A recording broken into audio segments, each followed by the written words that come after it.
भाई 2027 का world cup अभी बहुत दूर है, लेकिन बीसीसीआई ने उसकी तैयारी अभी से शुरू कर दी है। सबसे बड़ा सवाल ये नहीं कि टीम इंडिया वर्ल्ड कप खेलेगी या नहीं, बल्कि ये है कि उस टीम में किसे जगह मिलेगा और किसका सपना टूट जाएगा। आज हम बनाएंगे अपनी सबसे मजबूत 2027 वर्ल्ड कप टीम इंडिया, लेकिन वीडियो के आखिर में मैं अपनी फाइनल प्लेइंग 11 भी दिखाऊंगा। और यकीन मानिए इस टीम में कुछ ऐसे नाम होंगे जिस पर शायद आप भी हैरान रह जाएंगे। दोस्तों 2027 का वर्ल्ड कप भारत के लिए सिर्फ एक आईसीसी टूर्नामेंट नहीं होगा। 2023 का फाइनल की हार का दर्द आज भी करोड़ों भारतीय फैंस के दिल में है।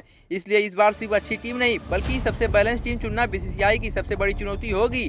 पिछले कुछ महीनों में आपने भी देखा होगा कि लगातार नए खिलाड़ियों को मौका दिया जा रहा है। कोई तेज गेंदबाज डेब्यू कर रहा है तो कोई नया ऑलराउंडर आजमाया जा रहा है, तो किसी युवा बल्लेबाज को लगातार मौके मिल रहे हैं। साफ है कि हर सीरीज अब सिर्फ सीरीज नहीं बल्कि 2027 वर्ल्ड कप का ट्रायल बन चुकी है। लेकिन सबसे बड़ा सवाल वही है, क्या रोहित शर्मा और विराट कोहली 2027 वर्ल्ड कप खेलेंगे? यही वो सवाल है जिस पर पूरे क्रिकेट जगत की नजर टिकी है। कुछ लोगों का मानना है कि तब तक रिटायर हो जाएंगे, वहीं कुछ लोगों का मानना है कि फिटनेस और फॉर्म बनी रही तो इतने बड़े टूर्नामेंट में उनके अनुभव को नजरअंदाज करना आसान नहीं होगा। क्योंकि वर्ल्ड कप में सिर्फ टैलेंट नहीं, दबाव झेलने की क्षमता भी उतनी ही जरूरी होती है। अगर हम पिछले कुछ सालों का रिकॉर्ड देखें तो बड़े आईसीसी टूर्नामेंट में रोहित और विराट ने बार बार खुद को साबित किया है। इसलिए यह कहना कि दोनों निश्चित रूप से खेलेंगे या फिर बाहर हो जाएंगे, दोनों ही जल्दीबाजी होगी। लेकिन अगर आज संभावित टीम चुनी जाए तो दोनों के नाम अभी भी सबसे मजबूत दावेदारों में गिने जाएंगे। अब बात करते हैं कप्तानी की। लगभग हर क्रिकेट एक्सपर्ट यही मान रहा है कि अगर सब कुछ योजना के अनुसार चला तो 2027 वर्ल्ड कप में टीम इंडिया की कप्तानी शुभमन गिल के हाथों में हो सकती है।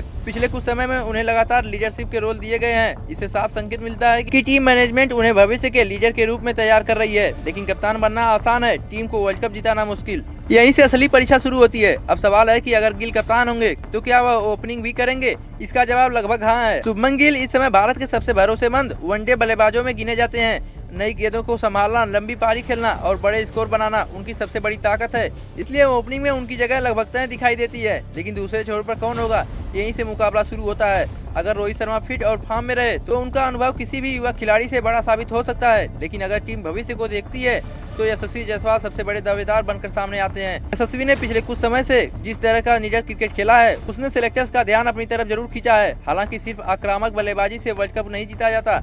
अब आते हैं नंबर 3 पर। अगर विराट कोहली उपलब्ध रहते हैं तो इस जगह शायद ही कोई सवाल उठे। बड़े मैचों का अनुभव, रन चेज करने की कला और दबाव में खेलने की क्षमता उन्हें अब भी दुनिया के सबसे खतरनाक बल्लेबाजों में शामिल करती है। लेकिन अगर किसी कारण विराट उपलब्ध नहीं रहते हैं तो यहीं से टीम इंडिया के सामने सबसे बड़ी चुनौती खड़ी हो जाएगी। क्योंकि नंबर 3 सिर्फ बल्लेबाजी का नंबर नहीं, पूरी पारी को संभालने की जिम्मेदारी होती है। अब बात करते हैं नंबर 4 की। अगर आज टीम चुनी जाए तो श्रेयस अय्यर इस स्थान के सबसे मजबूत दावेदार दिखाई देते हैं।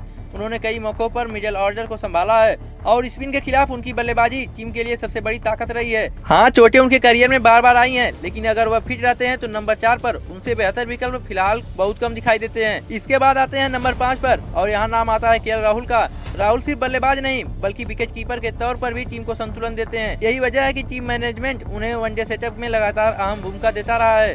अगर फिटनेस ने साथ दिया तो 2027 वर्ल्ड कप में भी उनकी भूमिका बेहद महत्वपूर्ण हो सकती है। लेकिन दोस्तों, अब तक जिन खिलाड़ियों की बात हुई उनमें से ज्यादातर नाम लगभग हर फैन की लिस्ट में होंगे। लेकिन असली सिरदर्द अब शुरू होता है, क्योंकि नंबर 6 से लेकर गेंदबाजी अटैक तक ऐसी टक्कर है कि हर सीरीज के बाद तस्वीर बदल सकती है। हार्दिक पांड्या का फिट रहना कितना जरूरी है? क्या कुलदीप यादव फिर से स्पिन अटैक की कमान संभालेंगे? अर्शदीप सिराज, हर्षित राणा, प्रसिद्ध कृष्णा या कोई नया चेहरा? आखिर किसे मिलेगा वर्ल्ड कप का टिकट? और सबसे बड़ा सवाल, क्या 2027 वर्ल्ड कप की टीम में कोई ऐसा युवा खिलाड़ी होगा जिसका नाम आज बहुत कम लोग सोच रहे हैं? यही सबसे दिलचस्प हिस्सा है। लेकिन दोस्तों, उससे पहले आते हैं उस खिलाड़ी पर जिसके बिना 2027 वर्ल्ड कप की टीम की कल्पना करना भी मुश्किल है, और वो है हार्दिक पांड्या। देखिए, अगर हार्दिक पांड्या पूरी तरह फिट रहते हैं तो सिर्फ वह एक ऑलराउंडर नहीं बल्कि पूरी टीम का बैलेंस देते हैं। एक ऐसा खिलाड़ी जो 10 ओवर भी डाल सकता है और 40 गेंदों में मैच खत्म भी कर सकता है। यही वजह है कि जब भी हार्दिक फिट होते हैं तो टीम इंडिया का सबसे मजबूत कॉम्बिनेशन देखने को मिलता है। लेकिन समस्या वही पुरानी है, फिटनेस। पिछले कुछ सालों में हार्दिक कई बार चोटों से जूझ रहे हैं। ऐसे में बीसीसीआई अब उनके बैकअप पर भी काम कर रही है। अगर किसी वजह से हार्दिक उपलब्ध नहीं होते हैं तो सिलेक्टर के सामने सबसे बड़ा सवाल यही होगा कि उनकी जगह कौन लेगा। यहीं से कुछ नए नाम सामने आते हैं। घरेलू क्रिकेट और इंडिया ए के जरिए कई युवा ऑलराउंडर को मौके दिए जा रहे हैं। इसका मतलब साफ है कि बीसीसीआई सिर्फ आज की टीम नहीं बल्कि 2027 की टीम बना रही है।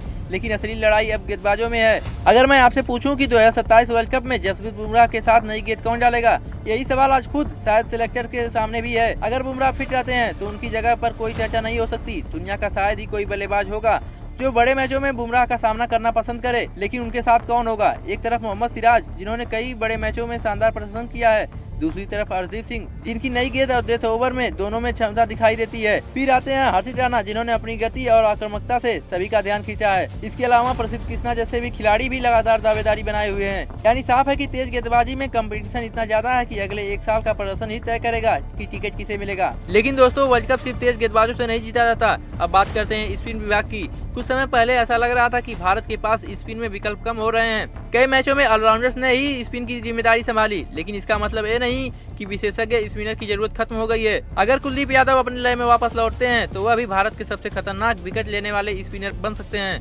बड़े टूर्नामेंट में बीच के ओवरों में विकेट निकालने की उनकी क्षमता टीम के लिए बेहद अहम होगी, लेकिन अगर उनकी जगह कोई और खिलाड़ी लगातार अच्छा प्रदर्शन करता है तो चयन आसान नहीं होगा। यही वजह है कि अगले एक साल में हर वनडे सीरीज का महत्व कई गुना बढ़ता जा रहा है। अब दोस्तों, एक सवाल ऐसा है जो सोशल मीडिया पर सबसे ज्यादा पूछा जा रहा है, क्या वैभव सूर्यवंशी 2027 वर्ल्ड कप खेलेंगे?